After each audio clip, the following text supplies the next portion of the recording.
18h passées sur la pendule de la MIFA Production. Mesdames et messieurs, bonsoir et bienvenue au Flash. Journée internationale des droits de la femme est célébrée cette année sous le thème « Investir en faveur des femmes, accélérer le rythme ». Cette édition intervient au moment où la promotion du genre dans les postes nominatifs et électifs se heurte à des obstacles. Suivons le message du ministre de la Promotion de la Femme, de l'Enfant et de la Famille, Coulibaly Mariam Maïga. Au niveau de la vie publique et politique, les femmes sont sous-représentées. 28,1% du personnel de la fonction publique, 20% au niveau des postes nominatifs, 16,4% au niveau des postes de commandement, 10,6% dans les institutions et 1,6% dans les bureaux des conseils communaux. Ces statistiques inégalitaires s'expliquent par plusieurs facteurs, notamment les barrières socio-culturelles, la méconnaissance et la non-effectivité dans l'application des textes relatifs au public. La politique nationale genre et la loi numéro 2015-052, le cadre stratégique pour la refondation de l'État, la Constitution du 22 juillet 2023, la feuille de route sur genre, élections et réformes et d'autres documents stratégiques témoignent de l'engagement des plus hautes autorités du Mali à faire des droits de la femme une préoccupation centrale. Le Premier ministre, Dr Choguel Kokala Maïga, a rencontré la classe politique le jeudi dernier. Au cours de la rencontre, le retrait des pays de l'AES, de la CEDEAO et la fin de l'accord pour la paix et la réconciliation issu du processus d'Alger. À noter que plusieurs partis politiques n'ont pas pris part à cette rencontre avec le Premier ministre. Le conseiller spécial chargé des œuvres sociales du président de la transition, M. Aguib Dambélé, accompagné d'une forte délégation, s'est rendu à Badiangara le mercredi dernier afin de distribuer des kits alimentaires aux personnes les plus démunies de la région. Au total, 100 sacs de 50 kg de mil, 100 sacs de 50 kg de riz, 100 cartons de pâtes alimentaires, 100 bidons d'huile de 20 litres et 100 sacs de 50 kg de sucre ont été remis aux bénéficiaires, notamment les veuves, les personnes âgées et celles en situation de handicap. Suivons quelques impressions retenues au cours de la rencontre. La cérémonie, elle est juste simple, mais pleine de signification, surtout quand il s'agit de donner ou de recevoir. Une chose la plus importante est la chose inattendue, plus qu'une chose promise. Cette chose, elle est inattendue, donc ça donne un vif vraiment au cœur et un baume au cœur. De 2012 à nos jours, avec cette crise multiforme, multidimensionnelle que l'État du Mali a connue, cela a frité les tissus sociaux, les relations interpersonnelles. Assimi Goïta est venu maintenant pour panser cette plaie. Nous avons eu certes des larmes les plus amères, c'est celles qui coulent à l'intérieur.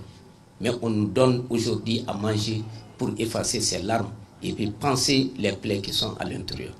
Nous sommes à Banyagara ce matin pour la remise de dons de kits alimentaires composés de riz, de mil, de sucre, d'huile et de pâtes alimentaires venant des œuvres sociales du président de la transition, afin d'atténuer un peu les charges du mois de Ramadan aux populations les plus démunies. Le président de la transition a souhaité que les œuvres sociales aillent partout au Mali pour la remise de ces dons afin de magnifier la solidarité malienne.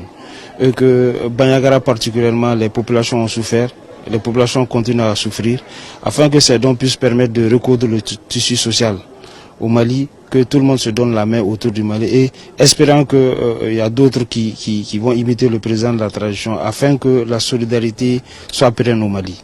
Réunion des chefs d'état-major des armées de l'AES au Niger, les contours d'une armée commune se dessinent.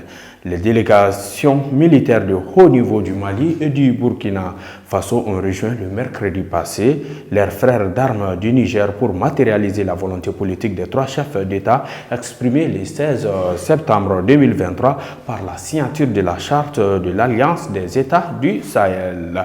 Pour plus de précisions, écoutons le général de brigade Moussa Salahou Barmou, chef d'état-major des armées du Niger. Et surtout l'intérêt que nous portons tous aux questions de défense et de sécurité sur toute l'étendue du territoire de l'AES. En outre, nous avons saisi cette opportunité pour faire un point sur la situation sécuritaire prévalente dans l'AES que nous savons tous dégradée, mais qui est en phase maîtrisée avec le nouveau dynamisme observé dans la conduite des opérations au niveau des 3 pays de l'Alliance. Nous sommes convaincus qu'avec les efforts conjugués de nos 3 pays, nous parviendrons à créer les conditions d'une sécurité partagée. Un objectif au centre des préoccupations de nos États et de nos vaillantes populations, en quête de paix et de stabilité. Communiqué des FAMA, l'état-major général des armées informe l'opinion nationale et internationale que dans la nuit du 6 mars 2024, la maison centrale d'arrêt de Nyono a été attaquée par des groupes terroristes. Les FAMA ont vigoureusement repoussé cette attaque. Plusieurs terroristes ont été neutralisés, des armes et un véhicule ont été récupérés. Tôt le jeudi 7 mars 2024, le poste frontalier de Kouré-Malé dans le cercle de Kangaba a fait l'objet d'une attaque terroriste qui a causé d'importants dégâts matériels, mais pas de pertes en vie humaine. Les FAMA restent déterminés à assurer la sécurité partout au Mali. Unis, nous vaincrons. Dans le cadre des activités préparatoires du 9e congrès panafricain, la République du Mali a été désignée pour abriter l'une des 6 conférences régionales prévues en prélude à la rencontre continentale conformément à l'agenda 2021-2030 de la décennie des racines africaines et de la diaspora africaine. Ainsi, les 14 et 15 mars 2024 se tiendra à l'Hôtel de l'Amitié la conférence régionale pour l'Afrique de l'Ouest.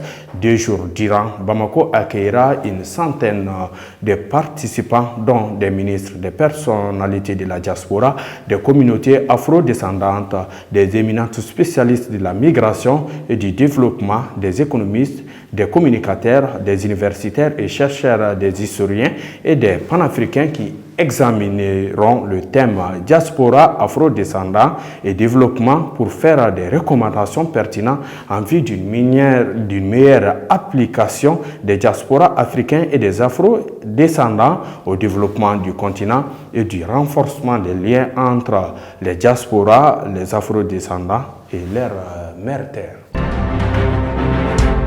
Le jeudi dernier, le président de la transition, son Excellence, le colonel Assimi Goïta, a accueilli les représentants diplomatiques, consulaires et des organisations internationales au palais de Koulouba à l'occasion de la cérémonie de présentation des vœux du nouvel an. Ahmad Abdou Rahman Al-Senaidi, au nom du corps diplomatique, a présenté les meilleurs vœux de paix, de prospérité et de solidarité au président de la transition ainsi qu'à toute la nation malienne. Il a aussi exprimé sa gratitude pour le leadership du président durant cette période de transition délicate et salué aussi le courage et la résilience du peuple malien.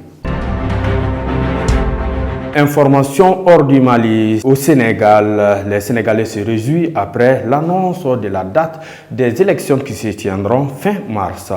Le Conseil constitutionnel sénégalais s'est aligné le jeudi dernier sur le 24 mars pour la tenue de la présidentielle après avoir retenu une date différente de celle requise par la présidence. En RDC, depuis l'avancée des rebelles M23 près de la ville de Saké, les habitants de Goma, la capitale providentielle du Nord Kivu, ont des difficultés à accéder aux denrées alimentaires. La seule voie d'approvisionnement reste étant le lac Kivu. Le prix des denrées alimentaires ont fortement augmenté et la société civile locale appelle les autorités à prendre leurs responsabilités. Un mot de sport avant de refermer notre flash du jour, sport football féminin.